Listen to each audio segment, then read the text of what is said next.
রাসূলুল্লাহ সাল্লাল্লাহু আলাইহি সাল্লাম খায়বার এবং মদিনার মাঝে 3 রাত অবস্থান করলেন ইবনা আলাইহি বিসফিয়া, হযরতে সফিয়ার সাথে বাসর রাত উদযাপনের জন্য।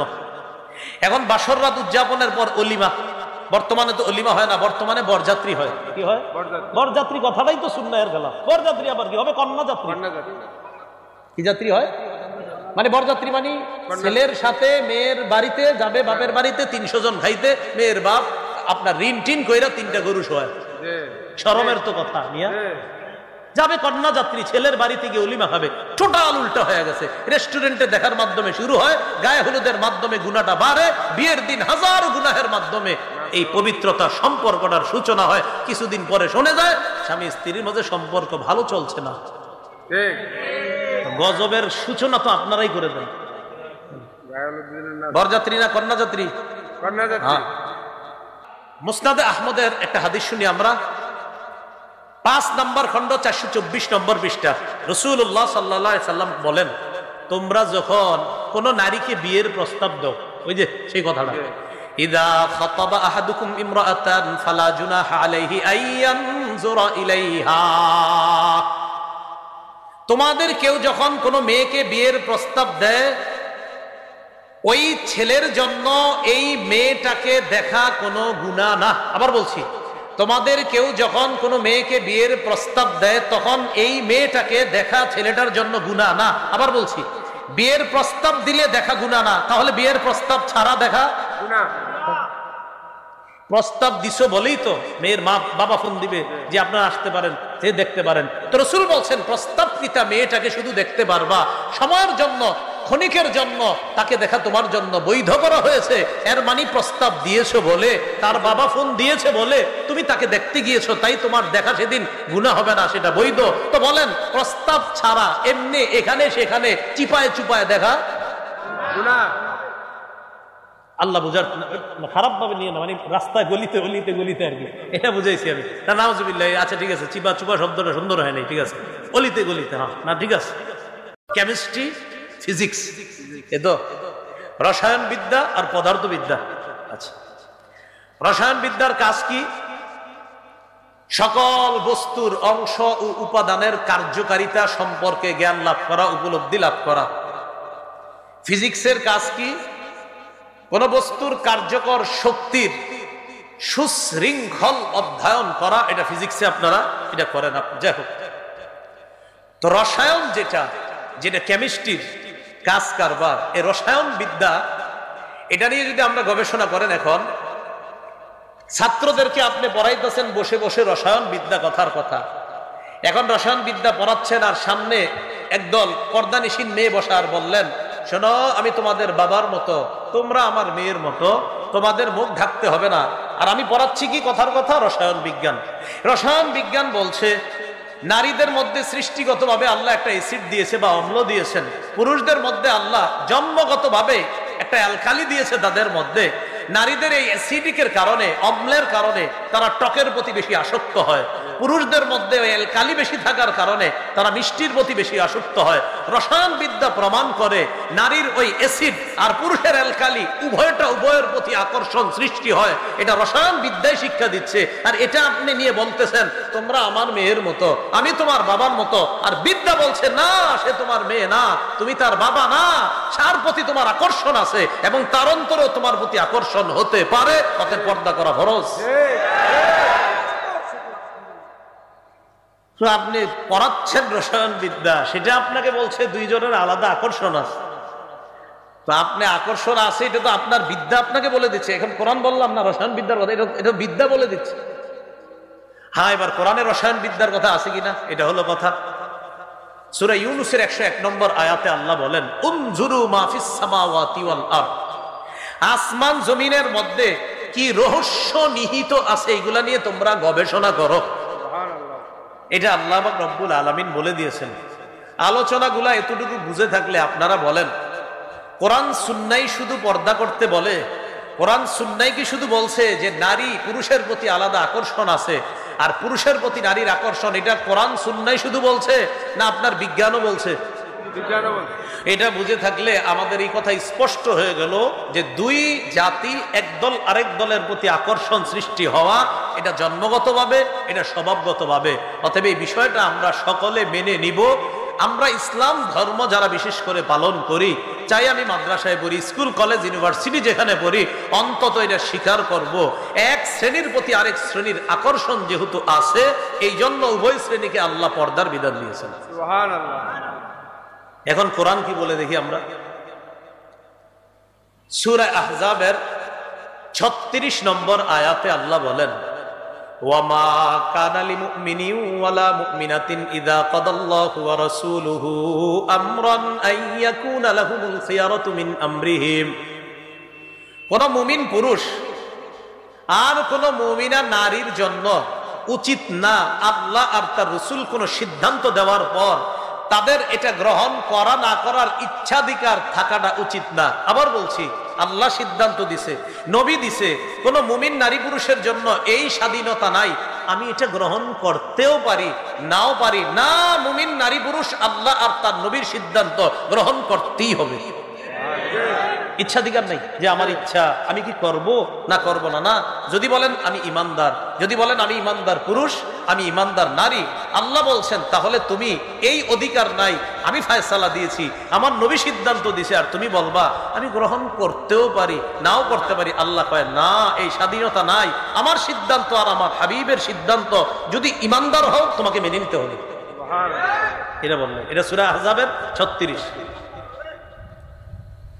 এবার সূরা আহজাবের 33 নম্বর আয়াতে আল্লাহ কি বলেন দেখেন, ওয়াকারনা ফি বুয়ুতিকুন্না ওয়ালা তাবাররাজনা তাবাররুজাল জাহিলিয়াতিল উলা। নবীর বিবিদের মাধ্যমে সারা পৃথিবীর নারীদেরকে, একটু সবাই মন দিয়ে শুনেন, আমাদের ছাত্র সমাজ যারা আছেন স্কুল কলেজেরও আপনারা মন দিয়ে শুনেন, আশা করি বিষয়গুলো ভবিষ্যতে আপনাদের সমস্যা হবে না। একটু মন দিয়ে শুনেন। নবীর বিবিদের মাধ্যমে সারা পৃথিবীর নারীদেরকে আল্লাহ বলছেন কারনা অবস্থান করো, ফি বুয়ুতিকুন্না তোমাদের ঘরে, ওয়ালা তাবাররাজনা তাবাররুজাল জাহিলিয়াতিল উলা প্রাক জাহিলি যুগের নারীদের মতো তোমরা অশ্লীল ভাবে রাস্তায় বের হবে না। এই সিদ্ধান্তটা আল্লাহ। কার বলেন? আল্লাহ। তাহলে মুমিন নারীদেরকে আল্লাহ একটা সিদ্ধান্ত দিচ্ছেন, তোমরা ঘরে থাকবা, জাহিলি যুগের নারীদের মতো তোমরা রাস্তায় বের হবে না, এটা আল্লাহ সিদ্ধান্ত দিলেন। এখন কথা হলো, আমাদের মা বোনরা তো প্রয়োজনে বাহিরে যাবে, পাসপোর্ট, আইডেন্টি কার্ড, জন্ম নিবন্ধন, উমরা, হজ, এটার জন্য তারা বাহিরে যেতে হবে। তো বাহিরে যাওয়ার সময় আল্লাহ বলছে জাহিলি যুগের মতো যাবে না। হ্যাঁ, তাহলে কিভাবে যাবে? জাহিলি যুগের মতো আল্লাহ বের হইতে নিষেধ করছে। এখন প্রশ্ন, হুজুর তাহলে কিভাবে যাবে? এই জবাব আল্লাহ সূরা নিসা, সূরা আহজাবের 59 নম্বর আয়াতে দিচ্ছেন। আল্লাহ বলেন, ইয়া আইয়ুহান নাবিয়্যু কুল্লি আজওয়াজিকা ওয়া বানাতিকা ওয়া নিসাইল মুমিনিনা ইউদনিনা আলাইহিন্না মিন জালাবিবিহিন্না। হে নবী, আপনি বলেন লিআজওয়াজিকা আপনার বিবিদেরকে, ওয়া বানাতিকা আপনার কন্যাদেরকে, ওয়া নিসাইল মুমিনিনা মুমিনদের নারীদেরকে। আমাদের নারী মানি আমাদের মা, আমাদের বোন, আমাদের বিবি, আমাদের কন্যা। মুমিনদের নারীদেরকে আপনি বলুন, ইউদনিনা তারা যেন টেনে নেয়, আলাইহিন্না নিজেদের উপর, মিন জালাবিবিহিন্না পর্দার কিছু অংশ, চাদরের কিছু অংশ তারা যেন নিজেদের উপর টেনে নেয়। তো আল্লাহ পাক রব্বুল আলামিন বললেন, নবী আপনি বলেন আপনার বিবিদেরকে, আপনার কন্যাদেরকে, মুমিনদের নারীদেরকে তারা যেন চাদরের কিছু অংশ নিজেদের উপর টেনে নেয়। খুব মন দিয়ে বুঝেন, চাদরের কিছু অংশ নিজেদের উপর টেনে নেয়, এর দ্বারা কি উদ্দেশ্য?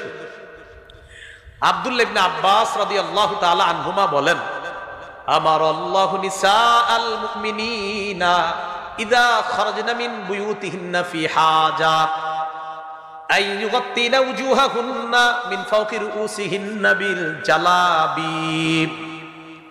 আব্দুল্লাহ ইবনে আব্বাস বলেন, নারীরা, বলেন আমার সাথে, নারীরা যখন প্রয়োজনে ঘরের বাহিরে যাবে তখন তারা মাথার উপর থেকে আলাদা চাদর দিয়ে, আলাদা ওড়না দিয়ে, আলাদা কাপড় দিয়ে তাদের নিজেদের মুখ ঢেকে তারপর বের হবে। আব্দুল্লাহ ইবনে আব্বাস বলেন, আল্লাহ মুমিনদের নারীদেরকে বলেছেন আইয়ুগত্তিনা, তারা যেন ঢাকে, উজুহাহুন্না, তাদের চেহারা, মিন ফাওকি রুউসিহিন্না, মাথার উপর থেকে, বিল জালাবিব, পর্দা দিয়ে ঢাকে। তো আর কেমনে বুঝবেন মুখ যে ঢাকতে হবে? তাহলে বুঝে থাকলে বলেন, পর্দা কি মুখ সহ না মুখ ছাড়া? মুখ সহ। মুখ সহ। আচ্ছা, এরপরে দেখেন যে হুজুর মুখ সহ পর্দা কইরা বাইর হইলে লাভ কি? আল্লাহ বলেন হ্যাঁ লাভ আছে। জালিকা আদনা আইয়ুরাফনা, কয় এতে নারীদেরকে চেনা সহজ হবে। দেখেন কিভাবে আমাদের মা বোনরা যখন বোরকা পর্দা পরে রাস্তায় বের হয়, আমরা বুঝি হয়তো কারো খালা হবে, না হয় কারো মা হবে, না হয় কারো বোন হবে, না হয় কারো সম্মানিতা স্ত্রী হবে। আল্লাহ কয় যখন চেনা যাবে সে একজন সম্মানিতা নারী, ফালা ইউযাইনা, তখন তারে আর টিজ করা হবে না, উত্তক্ত করা হবে না। ফালা ইউযাইন, টিজ করা হবে না। মানব বন্ধন করছেন যে ইফ টিজিং বন্ধ করুন। ইফ মানে বুঝেন আপনি যে লেখছেন ইফ, শুধু একটু লেখেন, টিজ বন্ধ করুন, ইফটা লেখেন না। ইফটা লেখার আগে একটু বুঝে শুনে লেখেন। আল্লাহ বলছেন নারীদেরকে যখন চেনা যাবে সে একজন সম্মানিতা পবিত্র নারী, পর্দানিশীন নারী, ফালা ইউযাইন, তাকে উত্তক্ত করা হবে না। আল্লাহ আমার কথাগুলা বুঝার তৌফিক দান করেন। আমিন। ইব নিয়ে আমি কি বুঝাতে চাই এটা শিক্ষিত সমাজ ভালো করে বুঝবে। একটু ডিকশনারিটা খুইলেন যে ইব মানে কি। আচ্ছা, এবার যাই সূরা আহজাবের 53 নম্বর আয়াতে। এই আয়াতটা মন দিয়ে ভালো করে বুঝেন। নবীর সাহাবীদেরকে মাঝে মাঝে নবীজি প্রয়োজনে নবীর বিবিদের কাছে পাঠাইতেন, মানে আমাদের আম্মাজানদের কাছে, উম্মুল মুমিনিনদের কাছে। যাও তোমার ওই আম্মাজানের কাছে গিয়ে বলবা ওই জিনিসটা প্রয়োজন, দিতে বলবা। তো বিবিরা ঘরের ভিতরে আছে। আল্লাহ বলেন ওয়াইদা সাআলতুমুহুন্না মাতাআন ফাসআলুহুন্না মিন ওয়ারাই হিজাব, তোমরা যখন তাদের কাছে প্রয়োজনীয় কিছু চাও পর্দার আড়াল থেকে চাও। এখন আপনাদের দৃষ্টিতে কি পর্দা এটা যে আম্মাজানরা ভিতরে আছে আর মাথাটা এনে বের করে রাখছে? কন্যাকা হ্যাঁ না, আল্লাহ বলছেন সাহাবায়ে কেরামদেরকে তোমরা যখন কিছু চাও পর্দার আড়াল থেকে চাও। তার মানে কি আম্মাজানরা পর্দার ভিতরে, শরীরটা আর মুখটা বাহিরে? না। কেন এই সহজ বিষয়টা কেন বুঝেন না? যখন প্রয়োজনীয় কিছু চাও ফাসআলুহুন্না, চাও তাদের থেকে, মিন ওয়ারাই হিজাব, পর্দার আড়াল থেকে চাও। আল্লাহ কয় এতে কি হবে যদি পর্দার এপাশ থেকে চাও? যালিকুম আতহারু লিকুলুবিকুম ওয়া কুলুবিহিন্না, এতে তোমাদের আর তাদের অন্তরের পবিত্রতার কারণ হবে। এই বিষয়টা আমি আল্লাহ উভয়ের অন্তরের পবিত্রতার কারণ হিসাবে এই মাঝের পর্দাটাকে ঘোষণা করলাম। সুবহানাল্লাহ। তাহলে মাঝে পর্দা রাইখা এই পাশে পুরুষ ও পাশে নারী, আর প্রয়োজনীয় কোনো কথা বলা এইভাবে বললে, এবং নারীরা বলতে হবে আবার কর্কশ ভাষায়, আপনার নরম ভাষায় না। তো আল্লাহ বলেন উভয়ের পবিত্রতার কারণ বলে ঘোষণা করলাম এই পর্দার দুপাশে উভয় শ্রেণী থাকাটা। আমি আল্লাহ উভয়ের কলবের পবিত্রতার ঘোষণা করলাম। এটা সুবহানাল্লাহ। বুঝছেন নি সবাই? জি। আচ্ছা, সূরা নূরের 31 নম্বর আয়াত দেখি এবার আল্লাহ কি বলেন দেখেন। আল্লাহ পাক রব্বুল আলামিন বলেন ওয়াকুল্লিল মুমিনাতি ইয়াগদুদনা মিন আবসারিহিন্না, নবী আপনি মুমিন নারীদেরকে বলেন তারা যেন দৃষ্টি নিচে রাখে। আমাদের অনেক মা বোনরা ওনারা মনে করে শুধু পুরুষ নজর নিচে রাখবে না, নারীরাও নজর নিচে রাখবেন, মা বোনরাও নজর নিচে রাখবেন। এখন আপনাদের উচিত ইউটিউবে যাদের বয়ান এদেরকে না দেখে এদের বয়ান শোনা, এটা উচিত আপনাদের। এটা আবার হঠাৎ কি বললাম? উচিত হলো মোবাইলটা আলাদা রাখে আপনারা বয়ান শোনা। না হয় যদি কোনো মা বোন কমেন্ট করে হুজুরের ঠোঁটটা আজকে সুন্দর, হুজুরের চেহারাটা সুন্দর লাগতেছে, মানে কি? হ্যাঁ, এটার মানে কি? এই কমেন্টের মানে কি? হুজুরের পাঞ্জাবিটা আজকে সুন্দর, ওনার চেহারাটা আজকে খুব ভালো লাগতেছে, এই কমেন্টের মানে কি? এই জন্য উচিত মা বোনদের আপনারা ভিডিও অন্য জায়গায় রাইখা এরপরে বয়ানটা শোনা, এটা উচিত। আল্লাহ বলছেন নারীদেরকে বলেন তারাও যেন তাদের দৃষ্টি নিচে রাখে। রাসূল সাল্লাল্লাহু আলাইহি সাল্লাম তার দুই বিবি নিয়ে বসা, উম্মে সালামা আর মাইমুনা রাদিয়াল্লাহু তাআলা আনহুমা। ইতিমধ্যে রাসূলের অন্ধ সাহাবী আসছে আব্দুল্লাহ ইবনে উম্মে মাকতুম রাদিয়াল্লাহু তাআলা, যিনি নবীজির মুয়াজ্জিন ছিলেন। নবীজির বিখ্যাত মুয়াজ্জিনের নাম কি? বেলাল। আরেকজন ছিলেন আব্দুল্লাহ ইবনে উম্মে মাকতুম রাদিয়াল্লাহু তাআলা। এই আব্দুল্লাহ ইবনে উম্মে মাকতুম ওই সাহাবী, নবী যখন উহুদের যুদ্ধে গিয়েছিলেন আব্দুল্লাহ ইবনে উম্মে মাকতুমকে মসজিদে নববীর ইমাম বানায়া গেছেন। এই অন্ধ সাহাবী আসছে, আসার পর নবীর দুই বিবি বসা। নবীজি কয় কি ব্যাপার, পর্দা করো? হুজুর উনি তো অন্ধ। নবীজি কয় আফা আমিয়া ওয়ানে আনতুমা, তোমরা দুইজন অন্ধ। আফা আমিয়া ওয়ানে আনতুমা, তোমরা দুইজন অন্ধ। আলাস্তুমা তুবসিরানিহি, তোমরা দুইজন কি দেখো না? তাহলে অন্ধ সাহাবী তো নারীদেরকে দেখছে না, নবী কয় তোমরা দেখছো না, এতে বোঝা যায় নারীরাও নজর নিচে রাখবে। এরপরে আল্লাহ বলেন ওয়াহফাজনা ফুরুজাহুন্না, তারা যেন তাদের লজ্জাস্থান হেফাজত করে। ওয়ালা ইউবদিনা জিনাতাহুন্না, তারা যেন তাদের সৌন্দর্য প্রদর্শন না করে। ইল্লা মা যাহারা মিনহা, অটোমেটিক যা প্রদর্শন হয়ে যায় সেটা ভিন্ন কথা, এটার ব্যাখ্যা আবার ভুল বুঝতে হবে না। আব্দুল্লাহ ইবনে মাসউদ রাদিয়াল্লাহু তাআলা আন ইল্লা মা যাহারা মিনহার ব্যাখ্যা করেছেন, নারীরা আলাদা পর্দা করার পর পর্দার নিচে যেই কাপড়টা থাকবে এটা যদি অজান্তে বের হয়ে যায় তাহলে সমস্যা নেই, এটা বলছেন উনি। আর আরেকদল মুফাসসিরিনে কেরাম বলছেন ইল্লা মা যাহারা, এমনিতেই যদি বের হয়, কথার কথা একটা মা বোন পর্দা করা, বাতাসে হঠাৎ কোনো কারণে তার শরীরের কোনো অঙ্গ অজান্তে প্রকাশ পেয়ে গেল আর সাথে সাথে পর্দা করলো, এটাতে সমস্যা হবে না, এটা উদ্দেশ্য।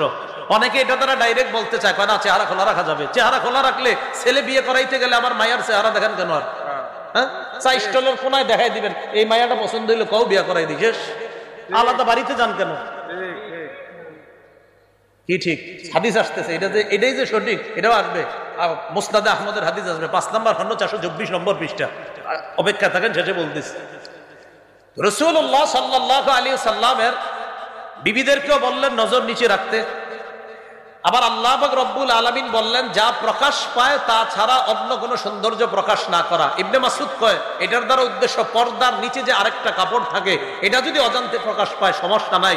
আরেকদল মুফাসসিরিনে কেরাম বলেন এতে যদি কোনো অংশ প্রকাশ পেয়ে যায় সাথে সাথে ঢেকে নেয় তাহলে এটা কোনো সমস্যা নাই, এটা উদ্দেশ্য।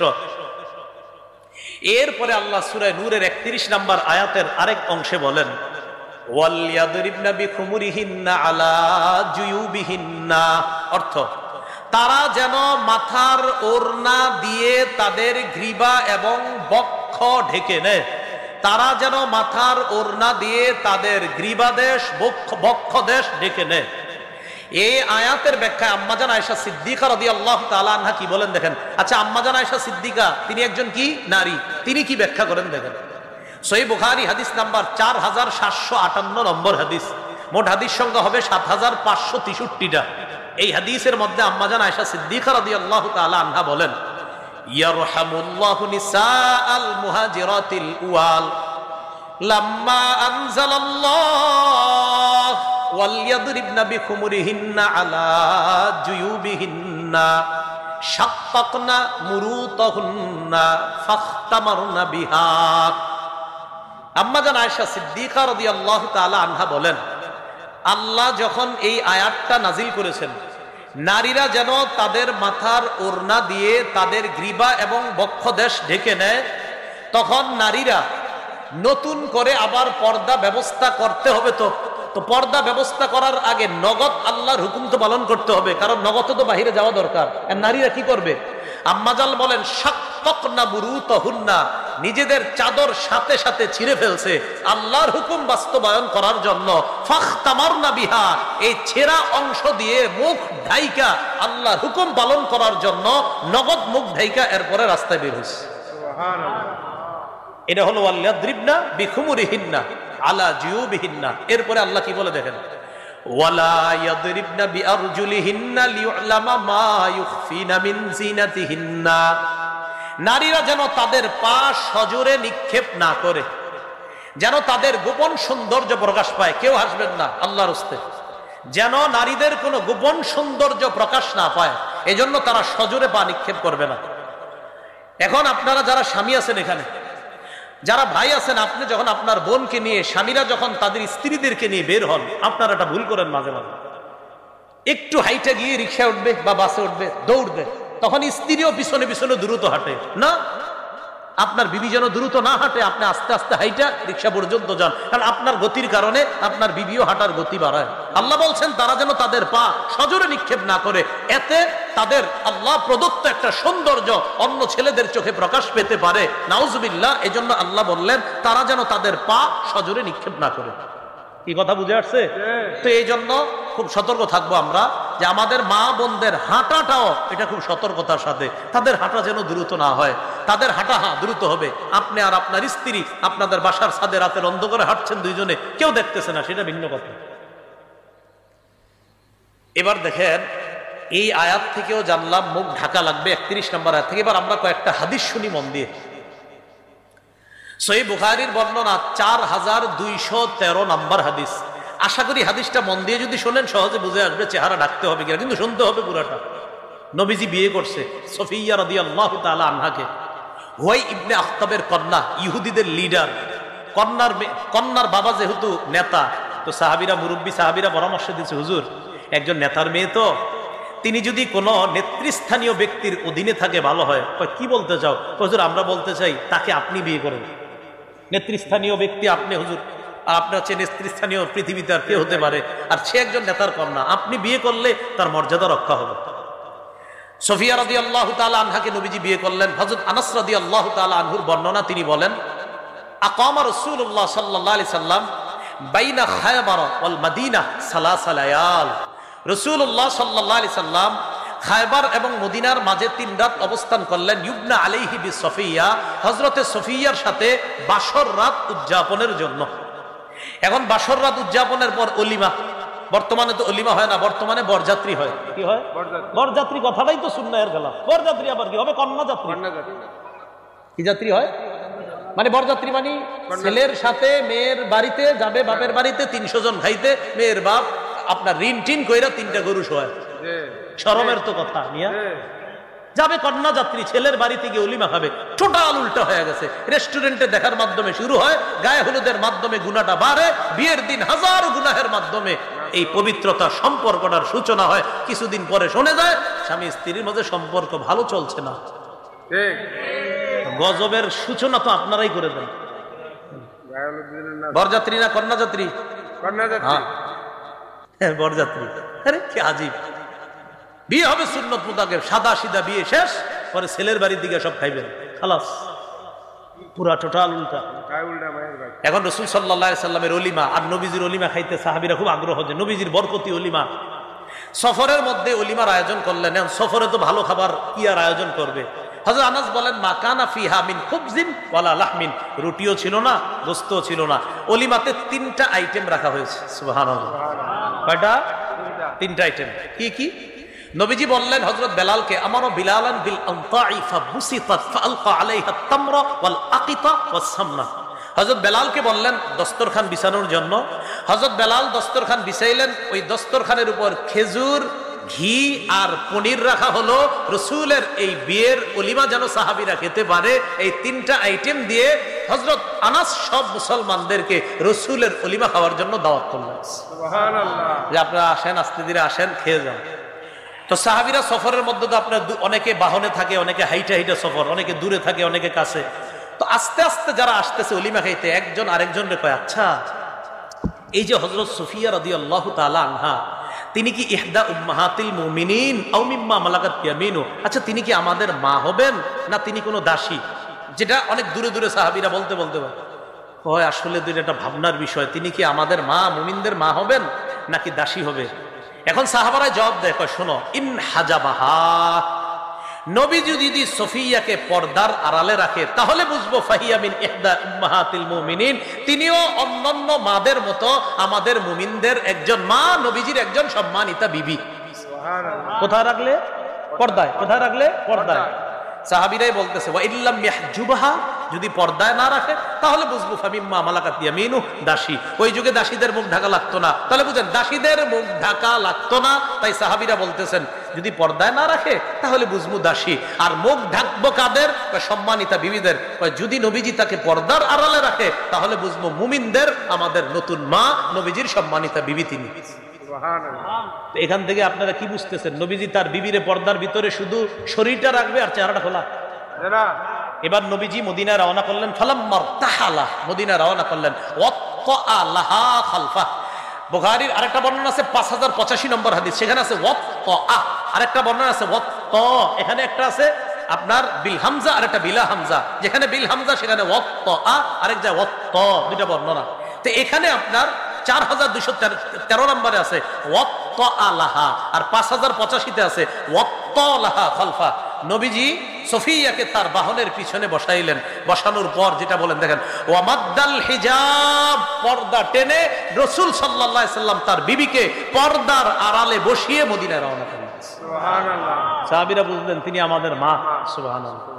তাহলে কেমনে বুঝলেন? রাসূল তার বিবিরে পর্দার আড়ালে নেওয়ার পর বুঝলেন তিনি আমাদের মা। যদি না নিতেন তাহলে বুঝতাম তিনি দাসী। মুখ ঢাকা লাগবে নি? লাগবো না, মায়ের মতো তাই লাগবে না। আচ্ছা, এবার আরেকটা হাদিস শুনেন। রাসূল সাল্লাল্লাহু আলাইহি সাল্লাম ইন্তেকাল করেছেন, খুব মন দিয়ে। আলেম ছাড়া অন্যদের মধ্যে কেউ বলেন তো রাসূল কোন বিবির ঘরে ইন্তেকাল করছে? আলেম ছাড়া অন্য কেউ? মাশাআল্লাহ। আগে কে কইছে? মাশাআল্লাহ। ও, এটা মনে হয় শুনছে কোনো জায়গায় ওয়াজে। আচ্ছা ঠিক আছে, ঠিক আছে, না ঠিক আছে, আচ্ছা ঠিক আছে, না হাসি আমরা। আল্লাহ বরকত দান করুন। ঠিক আছে। আম্মা জান আয়েশা রাদিয়াল্লাহু তাআলা আনহার ঘরে রাসূল সাল্লাল্লাহু আলাইহি সাল্লাম ইন্তেকাল করছেন। বাইহাকি শরীফ 7 নম্বর খণ্ড 117 নম্বর পৃষ্ঠা, দালাইলুন নবুওয়া, ইমাম বাইহাকি আনছেন সেখানে হাদিসটা, লম্বা হাদিস। রাসূলুল্লাহ সাল্লাল্লাহু আলাইহি সাল্লাম ইন্তেকাল করলেন। ইন্তেকাল করার পর নবীজি সাল্লাল্লাহু আলাইহি সাল্লামের দেহ মোবারকটা আম্মা জান আয়েশা সিদ্দিকার ঘরে তার খাটের উপরে, তখনও রাসূলের দেহ মোবারক। মন দিয়ে দেখেন, আম্মা জান আয়েশা সিদ্দিকা সম্পর্কে আবু বকর সিদ্দিকের কন্যা। আবু বকর সিদ্দিক রাদিয়াল্লাহু তাআলা আন রাসূলের ইন্তেকালের সংবাদ শুনে রাসূলুল্লাহ সাল্লাল্লাহু আলাইহি সাল্লামের লাশ মোবারক বা দেহ মোবারক দেখার জন্য যখন আসলেন, আম্মা জান আয়েশার ঘরের সামনে দাঁড়িয়ে ফাস্তাযানা আবু বকরিন ফি বাইতি ইবনাতিহি আয়েশা, আবু বকর সিদ্দিক তার কন্যা আয়েশার ঘরে প্রবেশ করার অনুমতি চাইলেন। কি চাইলেন? অনুমতি চাইলেন। বাবা মেয়ের ঘরে ঢুকবে, অনুমতি চাইলেন। অনুমতি কেন চাইলেন? খুব মন দিয়ে বুঝলে আপনারা সহজে বুঝবেন এবং অন্যদেরকে জবাব দিতে পারবেন। আবু বকর সিদ্দিককে আম্মাজান একটু পরে বললেন, জি আব্বা এখন আসতে পারেন, অনুমতি আছে। আবু বকর সিদ্দিক যখন ঢুকলেন, ওয়ান্নিসা ও হাওলা, নবীর অন্য বিবিরাও নবীর দেহ মোবারকের পাশে ছিলেন। আবু বকর সিদ্দিক ঢুকার আগেই ফাস্তাতারনা মিন আবি বকরিন, সব বিবিরা পর্দার আড়ালে চলে গেলেন, নিজেদেরকে ঢেকে নিলেন। ইল্লা মা কানা মিন আয়েশা, আয়েশা নিজের চেহারা ঢাকলেন না। কেন? অন্য বিবি নবীদের যেই অন্য বিবিগণ, তাদের সাথে আবু বকর সিদ্দিকের পর্দা ফরজ, তাই মুখ ঢেকে নিলেন। আম্মাজান আয়েশা আবু বকর সিদ্দিকের কন্যা, তাই মুখ ঢাকেন নেই। সুবহানাল্লাহ। কি মুখ পর্দা নেই? জি। আরে মুখ পর্দা নেই। তো নবীর বিবিগণ উম্মতের কি হয়? মা। তো আবু বকর সিদ্দিক রাদিয়াল্লাহু তাআলা আনহুর মারা কেন পর্দা করলেন? আবু বকর সিদ্দিক রাদিয়াল্লাহু তাআলা মারা পর্দা করলেন না? আরে আজওয়াজুহু উম্মাহাতুহুম, তাহলে আজওয়াজুহু উম্মাহাতু, তাহলে নবীজির বিবিগণ আমাদের মা, আবু বকর সিদ্দিকেরও মা। তো আবু বকর সিদ্দিক রাদিয়াল্লাহু তাআলা আনহুর মাগণ তার থেকে পর্দা করলেন, নবীর বিবি আয়েশা ছাড়া। কথা হলো আবু বকর সিদ্দিকের মা, হ্যাঁ এই মা এমন মা না যেই মার সাথে পর্দা করা যাবে না। এই জন্য মনে রাখবেন যে আমি শিক্ষক তোমার বাবার মতো, ওমকে তোমার ভাইয়ের মতো, ওমকে তোমার উকিল বাবার মতো, ওমকে তোমার ধর্ম বাবার মতো। হ্যাঁ, উকিল বাপ উকিল, ধর্ম বাপ ধর্ম, আধ্যাত্মিক পিতা আধ্যাত্মিক, আপন বাপ আপন, অন্য বাপ, সব পর্দা ফরজ। অন্য বাপের কাছে কি ফরজ? পর্দা ফরজ। কি কয়? আমি তোমার আব্বার মতো, পর্দা ফরজ। না না, এইভাবে না বলা। বুঝবে, ইনশাল্লাহ বুঝবে, দেখবেন বুঝে ফিরে আসবে, আশা করি। এখন আবু বকর সিদ্দিক রাদিয়াল্লাহু তাআলা আনহুর সাথে পর্দা করলেন সব বিবিগণ, আম্মাজান আয়েশা ছাড়া। সহজ বিষয়, আম্মাজান আয়েশা কন্যা, তাই পর্দা করেননি। অন্যরা নবীর বিবি, তাই পর্দা করেছেন। সহজ হিসাব। এবার বুখারীর আরেকটা বর্ণনা শোনেন, 4141 নম্বর হাদিস। সংখ্যাটা সহজে মনে রাখতে পারবেন, 4141 কত হয়? 4141। দেখেন এরকমই হয়, 4141, 4141। মোট হাদিস সংখ্যা হবে 7563 ফাতুল বারি অনুযায়ী। এই হাদিসের মধ্যে আছে আম্মাজান আয়েশা সিদ্দিকা রাদিয়াল্লাহু তাআলা আনহার বর্ণনা, লম্বা হাদিস। আম্মা জানের ব্যাপারে মুনাফিকরা একটা মিথ্যা অপবাদ দিছিল, বলেন নাউজুবিল্লাহ, যে ব্যাপারে আল্লাহ কোরআনে 10টা আয়াত নাজিল করছেন। তো আম্মাজান বলেন, আমি সফরের মধ্যে যখন আমার হার হারিয়ে ফেললাম, আমার হার তালাশ করতে গিয়ে আমি যখন হারটা পাইলাম, পাওয়ার পর আইসা দেখি কাফেলার লোকগুলা নাই, চলে গেছে। আমি টেনশনে আছি, কি করবো এখন? বৈশা রইছি একা একা, আশেপাশে কেউ নাই। আমি চিন্তা করলাম, আমারে যখন নবীজি খুঁজা না পাবে তখন কাউরে পাঠাবে আমারে নেওয়ার জন্য। ইতিমধ্যে নবীর এক সাহাবী নাম সফওয়ান ইবনুল মুআত্তাল রাদিয়াল্লাহু তাআলা, তিনি ছিলেন ওই সফর থেকে আরো দূরে, কাফেলা থেকে। তো তিনি আস্তে আস্তে বাহন নিয়ে কাফেলারে ধরা তার কাছে ব্যাপার না, এই জন্য আস্তে আস্তে দেরি করে রওনা করছেন। তো দেখেন আম্মাজান এই জায়গায় আছে কথার কথা। তো সফওয়ান আরো পিছন থেকে আস্তে আস্তে যখন এই দিক দিয়ে যাবে, হঠাৎ তাকায়া দেখে একজন মানুষের মতো ছায়া দেখা যায়। আম্মাজান আয়েশা বলেন, সফওয়ান ফাতানি, আমার দিকে আসছে। ও আরাফানি হিনা রাআনি, সফওয়ান আমারে দেখে চিনতে পারছে আমি আয়েশা। প্রশ্ন, হুজুর আয়েশারে কেমনে চিনলো সফওয়ান? আম্মাজান আয়েশা কি পর্দা করে নাই? কথার কথা। আম্মাজানও জানে যে কিছু মানুষ যে প্রশ্ন উঠাইবেন আপনারা, এটা আম্মাজান জানতেন, তাই সাথে সাথে জবাবও দিছে, শোনো, ওয়াকাদ কানা ইয়ারানি ক্বাবলা আইয়ুদরাবা আলাইয়াল হিজাব। সফওয়ান আমারে দেখছিল পর্দার বিধান নাজিলের আগে, তাই ওই সময় আমারে চিনতো আমি যে আয়েশা। আজকে দেখা চিনছে কেমনে তোমরা মনে করো না যে পর্দার বিধান নাজিলের পরে সফওয়ান আমারে দেখছে, এমন না। পর্দার বিধান নাজিলের আগে দেখে আমারে চিনতো আমি যে আয়েশা, তাই আজকে দেখেই চিনতে পারছে আমি আয়েশা। আর আমি আয়েশা কি করছি জানো? যেই মাত্র সফওয়ান পড়ছে ইন্না লিল্লাহি ওয়া ইন্না ইলাইহি রাজিউন, আমি জাগ্রত হয়ে যখন সফওয়ানকে দেখলাম, খুব দেখেন কি কয় আম্মাজান, খাম্মারতু, একটু সবাই শিখেন না, বলেন খাম্মারতু ওয়াজহি বিল জিলবাব, বলেন খাম্মারতু ওয়াজহি বিল জিলবাব, বলেন আমার সাথে, আমি আমার চেহারা চাদর দ্বারা, ওড়না দ্বারা, পর্দা দ্বারা সাথে সাথে ঢেকে ফেললাম। চেহারা ডাকছে কেন? আম্মাজান আয়েশা না মা? চেহারা ডাকছে কেন? হ্যাঁ, তাহলে কি বোঝা যায়? চেহারা সহ পর্দা না ছাড়া? চেহারা সহ। খাম্মারতু ওয়াজহি বিল জিলবাব, মনে রাখবেন খালি, খাম্মারতু ওয়াজহি বিল জিলবাব, আমি সাথে সাথে আমার চেহারা পর্দা দ্বারা ঢেকে ফেললাম, কারণ চেহারাও পর্দার। আর চেহারা পর্দা না করলে তো পর্দাটা করবে কি, সেটা বলেন। আচ্ছা, এবার আরেকটা হাদিস শুনেন, মুসনাদে আহমদ 1784 নম্বর হাদিস। আব্বাস রাদিয়াল্লাহু তাআলা আনহুর বর্ণনা, তিনি বলেন, দাখালতু আলা রাসূলিল্লাহি সাল্লাল্লাহু আলাইহি ওয়াসাল্লাম ওয়া ইনদাহু নিসাউহু ফাস্তাতারনা মিন্নি ইল্লা মাইমুনা। আব্বাস রাদিয়াল্লাহু তাআলা আনহু বলেন, আমি আল্লাহর রাসূলের কাছে গেলাম, আমার ভাতিজা মুহাম্মদ সাল্লাল্লাহু আলাইহি সাল্লামের কাছে গেলাম। যাওয়ার পর তখন আমার ভাতিজার সামনে তার সব বিবিরা ছিল। যেই মাত্র আমি গেলাম, যাওয়ার পর ফাস্তাতারনা মিন্নি, সবাই আমার থেকে পর্দা করলো, ইল্লা মাইমুনা, তার বিবি মাইমুনা পর্দা করে নাই। কেন? মাইমুনা আমার দুধ সম্পর্ক হয়, এই জন্য আমার সাথে পর্দা করে নাই। সহজ বিষয়, আমার সাথে মাইমুনার পর্দা লাগে নাই, তাই করে নাই। অন্যদের পর্দা ফরজ ছিল, সবাই পর্দা করছে। আচ্ছা, এবার আসেন আবু দাউদ শরীফের 2057 নম্বর হাদিস। আম্মাজান আয়েশা সিদ্দিকা কি বলে, মজার হাদিস, দেখেন কি বলে। দাখালা আলাইয়া আফলাহ ইবনু আবিল কুআইস, আমার কাছে আফলাহ নামে এক ব্যক্তি আসছে। আম্মাজান আয়েশা বলেন, আমার ঘরে অপরিচিত একজন মানুষ ঢুকার সাথে সাথে ফাস্তাতারতু মিনহু, আমি সাথে সাথে পর্দার আড়ালে চলে গেলাম, নিজের পর্দার ভিতর নিলাম। পর্দার উপাস থেকে ওই আফলাহ বলে, আতাস্তাতিরিনা মিন্নি ওয়া আনা আম্মুক, আয়েশা তুমি আমার থেকে পর্দা করছো কেন? আমি তো তোমার চাচা, আমি তোমার চাচা, তুমি আমার সাথে পর্দা করো কেন? আম্মাজান আয়েশা ভিতর থেকে বললেন, মিন আইনা, আমনে আবার কেমনে চাচা হন আমার? আমি তো কোনোদিন দেখিনি আপনারে, বুঝেন? আফলাহ জবাব দিলেন, আরদাআতকি ইমরাআতু আখি, আমার ভাইয়ের বিবি তোমাকে দুধ পান করিয়েছে, সেই হিসাবে আমার ভাবি তোমার দুধ মা, আমার ভাই তোমার দুধ বাবা, আমি তোমার দুধ চাচা। আল্লাহ জানে, বুঝছেন? আমার ভাইয়ের বউ তোমারে দুধ পান করাইছে, সেই হিসাবে আমার ভাইয়ের বিবি তোমার দুধ মা, ভাই দুধ বাবা, আমি দুধ চাচা। আম্মাজান আয়েশা একটা জবাব দিয়েছে, তিনি তখনও মাসালাটা জানতেন না, এই জন্য জবাব দিয়েছে কি, আমারে দুধ খাওয়াইছে মহিলা, পুরুষ তো না।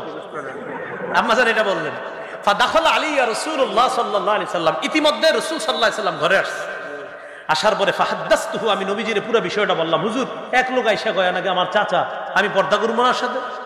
তখন নবীজি বলে, আয়েশা ইন্নাহু আম্মুকি, হ্যাঁ আসলে তোমার চাচা, ফাল্যালিজ আলাইকি, সে তোমার দুধ চাচা হয়, এটা কোনো সমস্যা না আয়েশা, আসলে সে তোমার চাচা। তো আম্মাজান বলছেন, ও আচ্ছা, মা ইয়াহরুমু মিনান নাসাব ইয়াহরুমু মিনার রিদা মা ইয়াহরুমু মিনান নাসাব, আপনার বংশীয় কারণে যাদের সাথে আপনার পর্দা করা লাগে না, দুধের সম্পর্কের কারণেও তাদের সাথে পর্দা করা লাগে না। তো নবীজি বললেন, হ্যাঁ আয়েশা, সে তোমার চাচা। এই হাদিস বলা পুরাটা উদ্দেশ্য না, আমার উদ্দেশ্য শুধু এটা, অপরিচিত লোকটা দেখা আম্মাজান পর্দার আড়ালে কেন গেলেন? ফরজ নেই তো আম্মাজান পর্দার আড়ালে গিয়ে মুখটা বাইরে রাখছে নাকি পুরা শরীর? হ্যাঁ, পর্দা কি মুখ সাহা না মুখ সহ? মুখ সহ। আল্লাহ জানে বুঝছে কিনা, আলেম ছাড়া অন্যরা বুঝছেন নি, আল্লাহ বুঝার তৌফিক দান করেন। আচ্ছা, এবার মুসনাদে আহমদের একটা হাদিস শুনি আমরা, 5 নম্বর খণ্ড 424 নম্বর পৃষ্ঠা। রাসূলুল্লাহ সাল্লাল্লাহু আলাইহি সাল্লাম বলেন, তোমরা যখন কোন নারীকে বিয়ের প্রস্তাব দাও, ওই যে সেই কথাটা, ইদা খাতাবা আহাদুকুম ইমরাআতান ফালা জুনাহা আলাইহি আইয়ানজুরা ইলাইহা, তোমাদের কেউ যখন কোন মেয়েকে বিয়ের প্রস্তাব দেয়, ওই ছেলের জন্য এই মেয়েটাকে দেখা কোনো গুনাহ না। আবার বলছি, তোমাদের কেউ যখন কোনো মেয়েকে বিয়ের প্রস্তাব দেয়, তখন এই মেয়েটাকে দেখা ছেলেটার জন্য গুনাহ না। আবার বলছি, বিয়ের প্রস্তাব দিলে দেখা গুনাহ না, তাহলে বিয়ের প্রস্তাব ছাড়া দেখা গুনাহ। প্রস্তাব দিছো বলেই তো মেয়ের মা বাবা ফোন দিবে যে আপনারা আসতে পারেন, যে দেখতে পারেন। তো রাসূল বলছেন, প্রস্তাবকৃতা মেয়েটাকে শুধু দেখতে পারবা সময়ের জন্য, ক্ষণিকের জন্য, তাকে দেখা তোমার জন্য বৈধ করা হয়েছে। এর মানে প্রস্তাব দিয়েছো বলে, তার বাবা ফোন দিয়েছে বলে তুমি তাকে দেখতে গিয়েছো, তাই তোমার দেখা সেদিন গুনাহ হবে না, সেটা বৈধ। তো বলেন, প্রস্তাব ছাড়া এমনি এখানে সেখানে চিপায় চুপায় দেখা গুনাহ। আল্লাহ বুঝার খারাপ ভাবে নিয়ে না, মানে রাস্তায় গলিতে গলিতে গলিতে আর কি, এটা বুঝাইছি আমি। না নাউজুবিল্লাহ, আচ্ছা ঠিক আছে, চিপা চুপা শব্দটা সুন্দর হয় নাই, ঠিক আছে, গলিতে গলিতে, হ্যাঁ না ঠিক আছে।